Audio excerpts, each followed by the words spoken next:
And now, a tale well calculated to keep you in suspense. You know the feeling? You've run half a block for a bus and the door slams shut in your face. Sure, you know the feeling. Anger, frustration, indignation. All out of proportion to the importance of what's happened. So you're a couple of minutes late for dinner or a business appointment. Nothing irreparable. Now try this one. You're chasing something 2,000 miles away. You're not sure where it started or when it stops. And if the door slams in your face, somebody's going to die. Somebody you love very much. I don't want you to know that feeling. I don't ever want to know it again.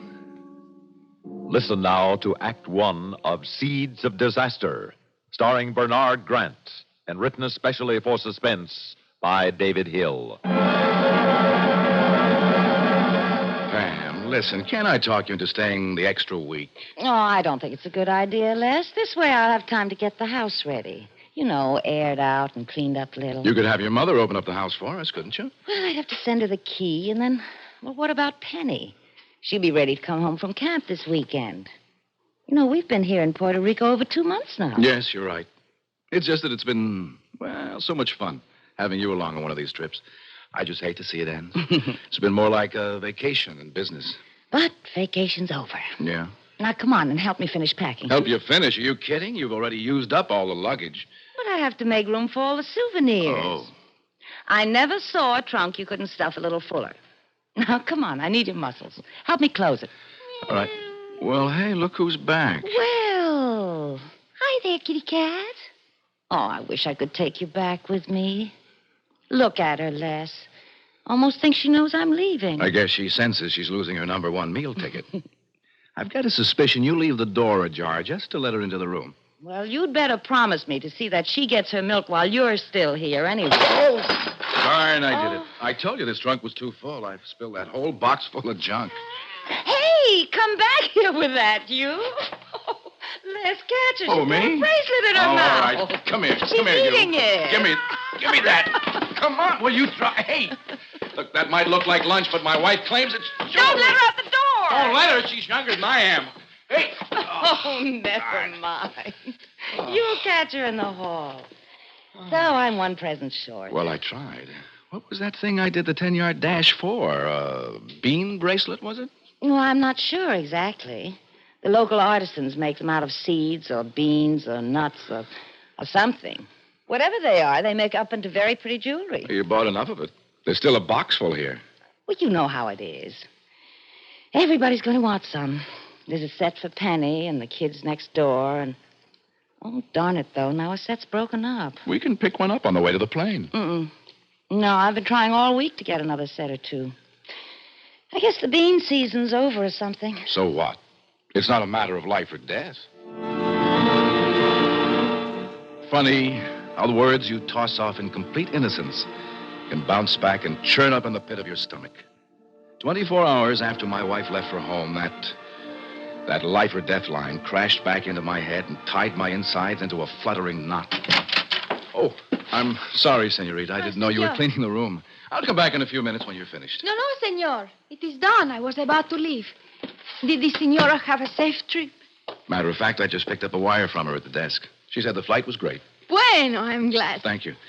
By the way, I'll be away for most of the day, and, look, if I leave you some money, will you see that the little cat the senora became so fond of gets her milk? My wife will have a fit if I tell her I forgot. Oh, I am so sorry, senor. I recall now the senora did display a fondness for the little animal. Oh, I'm glad it happened after she left. You're glad what happened? The little cat.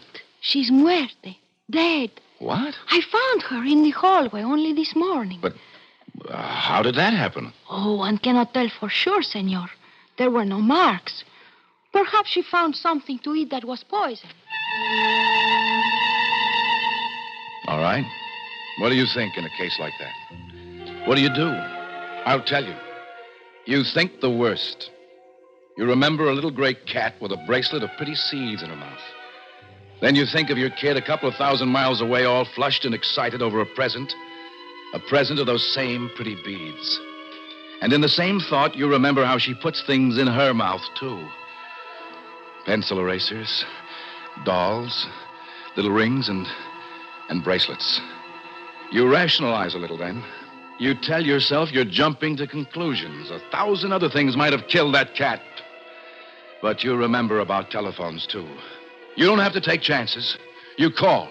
It takes maybe a couple of minutes for your call to go through, but it seems like an hour, even though your watch says no. Time's up, call's placed. You wait for somebody to pick up a phone 2,000 miles away.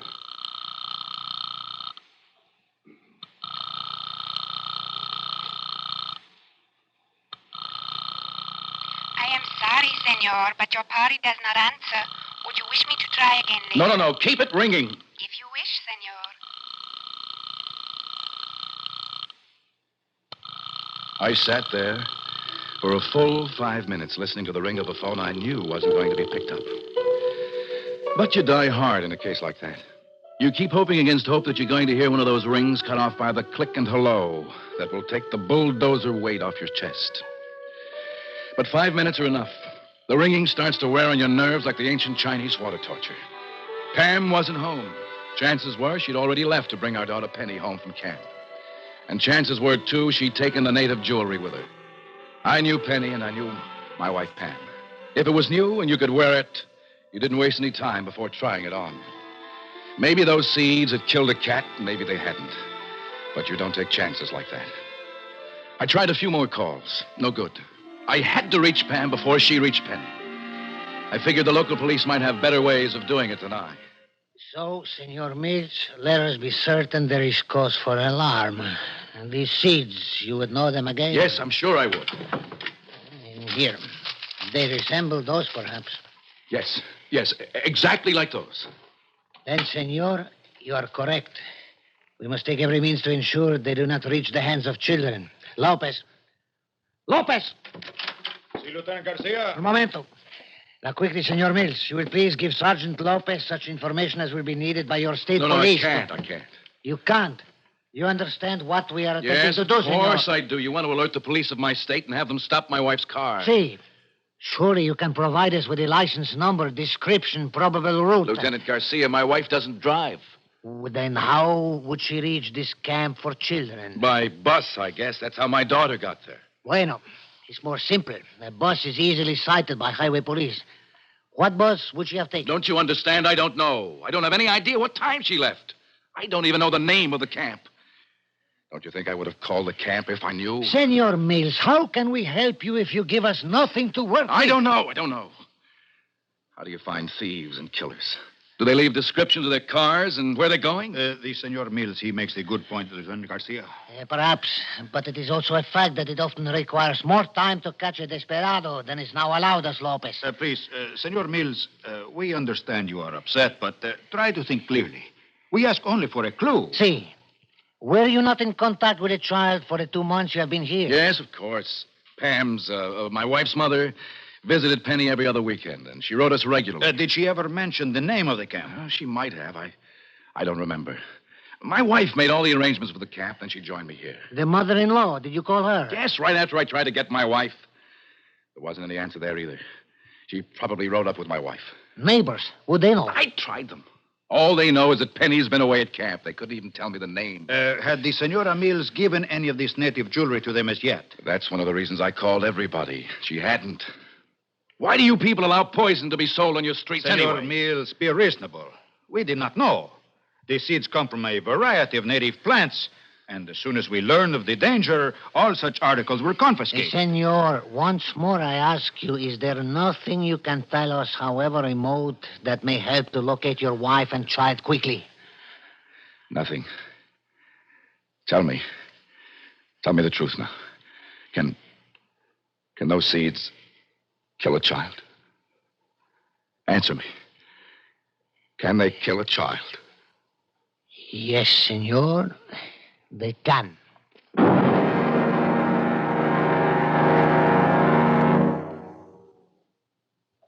In a moment, we'll return for the second act of Suspense.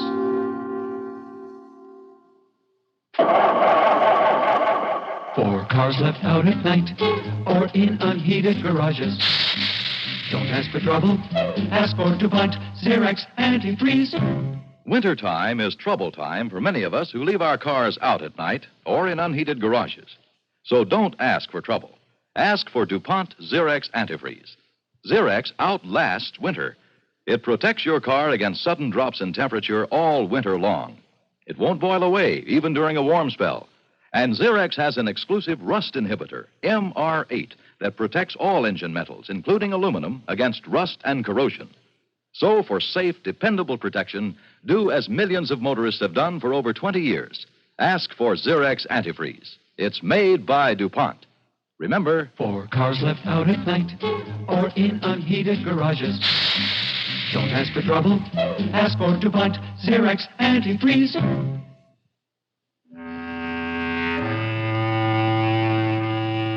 I was asking for help, but I wasn't given much. Garcia and Lopez kept asking questions. They were trying, so was I, but we weren't getting very far. The same picture kept running through my mind. It was Penny. She was sitting in a bus somewhere. There was a bracelet around her arm, a brand new bracelet, with different pretty little seeds. And there was a string of them around her neck, too. She had that pensive look she gets. The loop of the necklace was lifted up to her mouth, between her teeth. And she was biting it. Listen, we've got to do something. We can't just sit here. We've got to do something. Si, senor. Lopez, perhaps there is something he has forgotten and does not know about. Si, Lieutenant. Go with Senor Mills to his hotel room. Si, Lieutenant. Search it thoroughly. Perhaps there is something. But there wasn't much in the hotel room. At least we were doing something. There were some of my clothes in the closet, shirts and socks stacked in the bureau drawers. Pam had left me one suitcase, but it was empty. Garcia and Lopez were doing everything they could from their end. The descriptions of Pam and Penny had been wired to the state police. If they were seen, they'd be alerted. But we didn't put much hope in that possibility. Telephone lines were being kept open to my home and the apartment of Pam's mother. As soon as either of them returned, they'd be warned of the danger. But would it be too late? Then, Lopez spied a small pile of pocketbooks and magazines in a night table drawer. Suspense stories. Pam was always reading suspense stories. What is this? Huh? Oh, short stories, magazines. No. Someone has marked a place in this one. Huh? This is a letter. Let me see. Well, Lopez, it's from Pam's mother. Aloud, senor, please. All right. Dear Pam, I just returned from seeing Penny. She's brown as a little berry and having a wonderful time. Uh-huh. The camp is beautiful. Yeah. The facility is a wonderful... Oh, she doesn't mention the name. She might. Keep reading. They are trying to cure Penny of biting her nails. Eh? But you know Penny. And things in her mouth. Here, give it to me. It is true. There is nothing here. What am I going to do? Huh? What? Senor Mills, this helps nothing, please. I'm sorry. You don't know what this is like. Senor, I have niños of my own. Believe me, I understand, but we must work now. How? Look through your wallet. Maybe there is something, a hint. No, I've done that. Then do it again. All right. Your money. Eh? Traveler's checks. Identification. Credit cards. Papers. Junk. You are too quick, Senor Mills. That picture. It is your little girl, is it not? Pam's mother sent it to us a couple of weeks ago. Then it is important. Can't you see? There is some kind of sign in the background with writing. Huh? Dear Lord, you're right. But it's too hazy and too small to make out anything. Nevertheless, we will have it enlarged. Quickly, we take it to a photographer. It had been only an hour since the realization of danger had stabbed into my mind.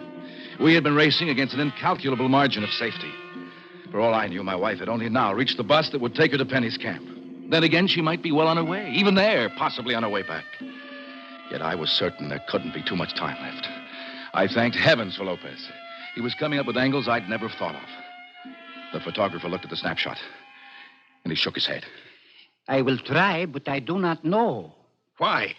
12 times you have done such things for us. See, but always with a negative or much better print. First, I must make a copy of this already poor picture, then enlarge it big. I do not know. It's got to work. We've got to be able to see what that sign says. I will try, senor. I cannot put in what is not there. The photographer worked fast. He made a copy negative, developed it, and printed it still wet. But just waiting for the image to come up in that tray of developers seemed like an eternity. What is wrong? Nothing is wrong. It takes a moment. There. The picture begins to appear. We fix the image quickly now. Well, give us some decent light. Please, a second.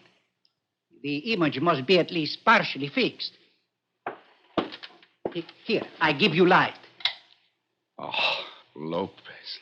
That is the best you could do. I am sorry. I can make out none of these words. I am sorry. I held no great hope. I am sorry. Lopez. I'm scared. I'm scared to death. What's left? I don't know, senor. I don't know. There must be something.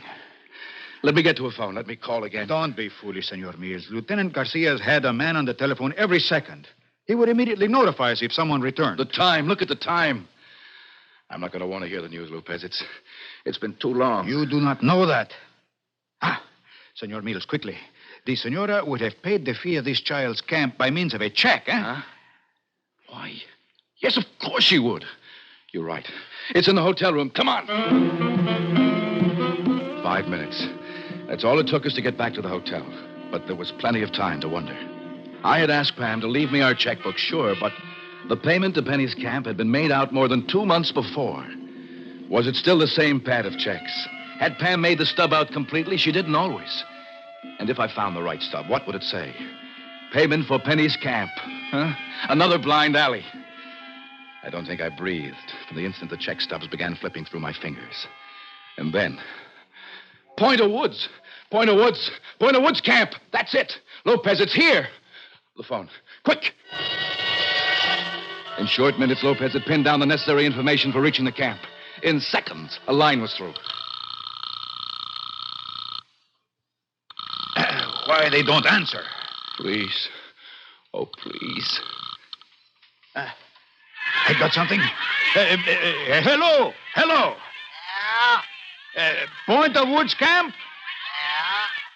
Sorry it took so long to answer the phone, but I was outside. Please, this is important. Vitally important. You have a child there named Penelope Mills. What's that name? Mills. Mills. Penelope Mills. Sorry, mister, but there's a pile of kids right outside here making so much racket I can hardly hear myself think. Senor Mills, perhaps it is my accent. Please, you try. Give it to me. Now listen to me. There's a child named Penelope Mills at your camp. Oh, you sound different now. Hey, just hang on the phone a minute while I close the door here so as I can... No, there's no time. Please, listen, don't leave. No trouble at all, mister. Just a second is all it'll take. What a fool. Now, go on, mister. I got a little quiet now. You've got a child there named Penelope Mills. She's to be picked up this morning by her mother. Oh, I'm afraid not, mister. You must have gone off easy a half hour ago. Look, what bus did they catch? None I know of. They went off in a private car. I think so, anyway. Well, what kind of a car? What make? What year? Can you describe it? I can't tell one car from another. Anything else I can do for you? Mister, you still on the line there? There it was. And for me, that was it. Watching Lopez trying to get some sense out of the phone after I had dropped it was like a great big anticlimax. He managed to talk with somebody more responsible, but it didn't help. Pam had picked up Penny. She had signed her out. They'd gone. And they hadn't used the bus. A bus might have been picked up on the road and stopped. But how do you get police to stop a car you can't even describe? I tell you, it is not hopeless, Senor Mills. Believe me. Listen, don't you think I want to hang on to hope? That's all I've got. But even you're out of suggestions. True. I can see nothing more to be done from here, but... Well, we know comparatively little about the toxicity of the seeds. We know they'll kill. But we do not know how quickly or in what amount. Your wife and child, they are on their way home. We know now that it is only about an hour's drive. Now, when they arrive, there can well be time to rush this child to the hospital. But it's been more than an hour. Why doesn't somebody get there and answer the phone? Many reasons. Perhaps the traffic was heavy. Lieutenant Garcia, is there any news? Lopez, how long have you two been in here in Senor Mills' hotel room? Oh, about a half hour, perhaps. What is wrong? Such fools they are. Senor Mills, 2 times your wife has attempted to reach you by telephone while you were away. Did she leave a message? She left a number. I have taken the liberty of having the call placed. Why did no one give us this information? It seems if one does not pick up messages at the desk here, no one worries whether or not they are delivered. Have you got the number she left? Si, senor. It is plain she did not call from either her home or that of her mother. The number is unfamiliar. Perhaps it means something to you, senor. No. No, it's not even our town. Oh, dear God, maybe it happened. Maybe it happened on the way. Senor, perhaps it would be best if I spoke. No. Give me the phone. Hello? Les? Penny. Pam. How is Penny? Well, fine. I'm sure she's fine. Why shouldn't she be? She was wonderful when I last saw her a few hours ago. Pam, isn't she with you? Didn't you pick her up from camp? Yes, but I got a ride with the Gellers. You remember those friends? Can't you get to a simple fact? Where's Penny now? Les, will you give me a chance? The Gellers drove me to the camp and then back to their summer place for the weekend. All right, yes. Penny's been out on the lake all morning. Now, for Pete's sake, will you tell me what you think might be wrong with Penny? You've got me ready to scream. Pam, listen to me now. Do what I say. Yes? Get Penny right away. Take her to the nearest hospital.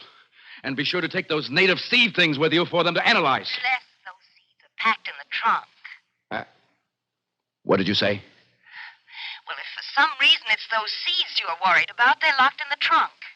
You forgot to give me the key. I haven't been able to get her clothes out. Oh, thank God. Now, how does that make it all right? Oh. Les, answer me. What's the matter with you? Everything's all right, Pam. Everything's all right now. You know you just almost scared me to death. I know, dear, I know. But believe me, it could have been worse.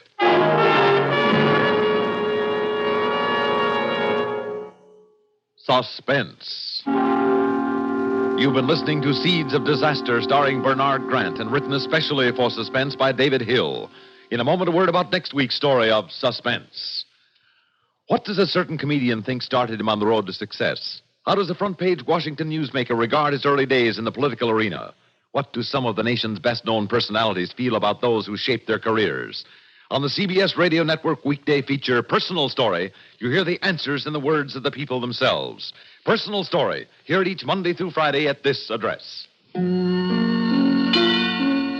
Suspense is produced and directed by Bruno Zerato Jr., music supervision by Ethel Huber.